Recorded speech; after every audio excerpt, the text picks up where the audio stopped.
A U.S. Army veteran was laughed at inside a hospital while asking for help, and the people responsible thought it would never matter. They were wrong. It happened late one evening inside a crowded city hospital emergency room, filled with bright lights, ringing phones, and exhausted patients. Thomas Reed, a retired U.S. Army veteran, slowly walked inside, holding his side in pain and struggling to breathe comfortably. Thomas had served his country for nearly 20 years and left the military with injuries that never fully healed. That night, the pain became too severe to ignore, and he came to the hospital hoping for medical care.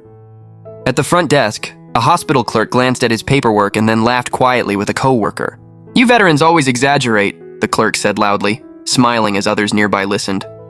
People in the waiting room looked up as the laughter continued. Thomas calmly explained that his injury came from his military service and that he was in serious pain. Instead of helping, another staff member joked that he should tough it out and wait his turn like everyone else.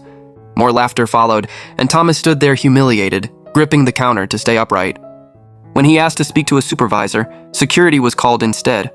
Thomas was told to sit down and stop causing a scene, even though he never raised his voice. What no one in that hospital realized was that Thomas had been wounded during combat while protecting fellow soldiers during an overseas deployment. The man they laughed at had saved lives under fire. A nurse who witnessed the interaction recorded part of the incident on her phone. That video was uploaded online later that night. By morning, millions had seen it.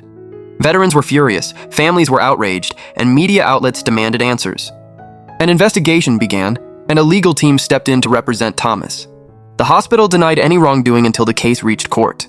Weeks later, Thomas entered a packed courtroom as the video played on a large screen.